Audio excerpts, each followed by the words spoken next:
امریکہ اسرائیل اور شام کے تعلقات بہتر بنانے کی کوششیں بھی کر رہا ہے اور اس حوالے سے اقوام متحدہ کی جنرل اسمبلی کے اجلاس کو اہم قرار دیا جا رہا ہے، کیونکہ تقریباً 6 دہائیوں بعد شامی صدر بھی اقوام متحدہ کی جنرل اسمبلی کے اجلاس میں شریک ہیں اور ان کی اہم ملاقاتیں ہو رہی ہیں، جن میں امریکی وزیر خارجہ مارکو روبیو اور پاکستان کے نائب وزیر اعظم اور وزیر خارجہ اسحاق ڈار شامل ہیں۔ اس کے علاوہ نیو یارک میں ایک تقریب میں عراق جنگ کے دوران امریکی افواج کے سربراہ اور بعد میں امریکی خفیہ ایجنسی CIA کے ڈائریکٹر رہنے والے جنرل ڈیوڈ پیٹریاس نے احمد الشرع کا انٹرویو بھی کیا۔ واضح رہے کہ 2003 میں عراق پر امریکی حملے کے بعد احمد الشرع امریکا کے خلاف ہونے والی بغاوت میں شامل ہو کر القاعدہ کا حصہ بن گئے تھے اور امریکی فورسز کے خلاف لڑائی میں حصہ بھی لیا تھا، اور اس طرح دونوں اس وقت ایک دوسرے کے مخالف فریق تھے، اور بعد میں القاعدہ سے تعلق کی وجہ سے امریکا نے احمد الشرع کے سر پر $10 ملین کا انعام بھی رکھا ہوا تھا، جو کہ اس سال ٹرمپ انتظامیہ نے اسد رجیم کے خاتمے کے بعد ہٹا دیا تھا۔ انٹرویو کے دوران احمد الشرع نے ڈیوڈ پیٹریاس سے کہا کہ یہ اچھی بات ہے کہ ہم کبھی میدان جنگ میں آمنے سامنے تھے اور اب ایک دوسرے کے ساتھ ڈائلاگ کر رہے ہیں۔ اس دوران ڈیوڈ پیٹریاس نے احمد الشرع کی تعریف کرتے ہوئے کہا کہ آپ کا ویژن مؤثر اور بالکل واضح ہے، آپ کا انداز گفتگو بھی انتہائی متاثر کن ہے۔ اس صورتحال میں سوشل میڈیا پر شام میں امریکی سفارت خانے کی جانب سے 2017 میں کیا گیا پرانا ٹویٹ بھی دوبارہ وائرل ہو رہا ہے، جس میں امریکی سفارت خانہ احمد الشرع کے سر پر $10 ملین کے انعام کی تشہیر کر رہا ہے، جو کہ پہلے ابو محمد الجولانی کے نام سے جانے جاتے تھے۔ اس ٹویٹ پر تبصرہ کرتے ہوئے معروف صحافی مہدی حسن نے لکھا کہ امریکی حکومت نے اس ہفتے شامی صدر کو اقوام متحدہ کی جنرل اسمبلی میں شرکت کے لیے نیو یارک آنے کی اجازت دی، جبکہ فلسطینی صدر کو آنے سے روک دیا، مگر وہ اپنا پرانا ٹویٹ ڈیلیٹ کرنا بھول گئے جس میں احمد الشرع کو دہشت گرد قرار دیا گیا تھا اور ان کی گرفتاری پر $10 ملین انعام کی پیشکش کی گئی کہ اسحاق ڈار نے شام کے عبوری صدر احمد الشرع سے ملاقات کے بعد ایکس پر پوسٹ کرتے ہوئے کہا، اقوام متحدہ کی جنرل اسمبلی کے 80ویں اجلاس کے موقع پر شام کے صدر احمد الشرع سے ملاقات ہوئی، جو تقریباً 6 دہائیوں بعد اقوام متحدہ کی جنرل اسمبلی میں شریک ہونے والے پہلے شامی سربراہ مملکت ہیں۔ ملاقات میں شام کے عوام کے ساتھ پاکستان کی یکجہتی کو ایک بار پھر دہرایا اور اس عزم کا اظہار کیا کہ تجارت، افرادی قوت اور ترقی سمیت مختلف شعبوں میں تعاون کے ذریعے پاکستان اور شام کی تاریخی دوستی کو مزید مضبوط کیا جائے گا۔ ایسے میں یہ خبریں بھی ہیں کہ اس اجلاس کے دوران ہی اسرائیل اور شام کے تعلقات سے متعلق اہم فیصلہ یا معاہدہ سامنے آ سکتا ہے، جبکہ امریکہ میں موجود شام کے عبوری صدر احمد الشرع نے امریکہ سے شام پر عائد مزید پابندیاں بھی ختم کرنے کا مطالبہ کر دیا ہے۔ اس حوالے سے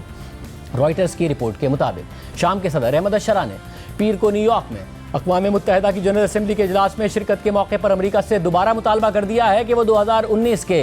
سیزر ایکٹ کے تحت عائد امریکی پابندیاں باضابطہ طور پر ختم کرے۔ واضح رہے کہ یہ تقریباً 6 دہائیوں میں پہلا موقع ہے کہ کوئی شامی رہنما جنرل اسمبلی کے اجلاس میں شریک ہوئے ہیں۔ القاعدہ کے سابق رکن احمد الشرع نے گزشتہ سال ان باغی فوجوں کی قیادت کی تھی جنہوں نے بشار الاسد کی حکومت کا تختہ الٹ دیا تھا۔ امریکی صدر ٹرمپ نے مئی میں سعودی عرب میں ان سے ملاقات کی تھی اور شام پر عائد زیادہ تر پابندیاں ختم کرنے کا حکم دیا تھا، لیکن 2019 کا Caesar Syria civil protection act اب بھی امریکی قانون میں موجود ہے، جو ان پابندیوں کو قانونی حیثیت دیتا ہے۔ احمد الشرع نے جنرل اسمبلی کے اجلاس کے موقع پر منعقدہ ایک سربراہی اجلاس سے خطاب کرتے ہوئے کہا کہ سابق شامی قیادت پر عائد کی گئی پابندیاں اب مزید جائز نہیں رہیں اور شامی عوام انہیں براہ راست اپنے خلاف اقدامات کے طور پر دیکھنے لگے ہیں۔ احمد الشرع نے مزید کہا کہ ہمارے سامنے اپنی معیشت کو دوبارہ کھڑا کرنے کا بڑا مشن ہے۔ شام کے پاس ڈائیورس افرادی قوت ہے، وہ کام سے محبت کرتے ہیں، یہ ان کی فطرت میں شامل ہے، لہٰذا فکر نہ کریں، صرف پابندیاں ختم کریں اور آپ نتائج خود دیکھیں گے۔ رپورٹ میں مزید لکھا ہے کہ احمد الشرع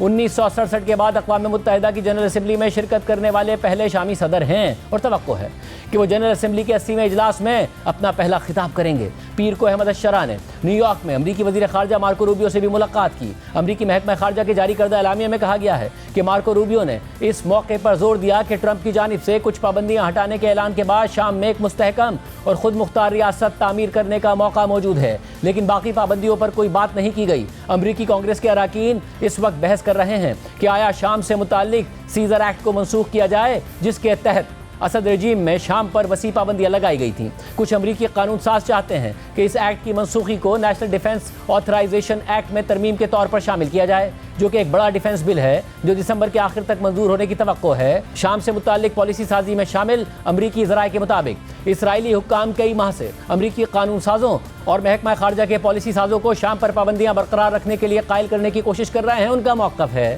کہ امریکہ کو ایک ہی بار میں شام پر اپنا سارا دباؤ ختم نہیں کرنا چاہیے، جبکہ رائٹرز کی اس سے پہلے سامنے آنے والی ایک رپورٹ کے مطابق امریکہ نے اس ہفتے نیو یارک میں ہونے والی ملاقاتوں کے دوران شام پر یہ دباؤ بھی ڈالا ہے کہ وہ اسرائیل کے ساتھ ایک سیکیورٹی معاہدہ کرے۔ اسرائیل اور شام دہائیوں سے مشرق وسطیٰ میں دشمن رہے ہیں۔ اگرچہ بشار الاسد کی حکومت ختم ہو چکی ہے، لیکن دونوں ممالک کے درمیان سرحدی تنازعات اور گہری سیاسی بداعتمادی بدستور موجود ہے۔ اس وقت دونوں ممالک ایک ایسے معاہدے پر بات کر رہے ہیں جس کے بارے میں شام کو امید ہے کہ اس کے نتیجے میں اسرائیلی فضائی حملے رک جائیں گے اور اسرائیلی فوج واپس چلی جائے گی جو جنوبی شام میں داخل ہو چکی ہے۔ اس حوالے سے احمد الشرح نے کہا تھا کہ یہ بات چیت اگلے مرحلے تک پہنچ چکی ہے اور انہیں امید ہے کہ اس کا نتیجہ شام کی خود مختاری کو محفوظ بنائے گا اور اسرائیلی سیکیورٹی خدشات کا بھی حل نکالے گا۔ رپورٹ میں مزید لکھا ہے کہ ٹرمپ کے قریبی اتحادی سینیٹر لنزے گرام نے ایکزیوس کو بتایا تھا کہ اگر احمد الشرح کی حکومت باضابطہ طور پر اسرائیل کے ساتھ نئے سیکیورٹی معاہدے کی طرف بڑھتی ہے اور داعش کے خلاف اتحاد میں شامل ہوتی ہے تو وہ شام پر عائد پابندیاں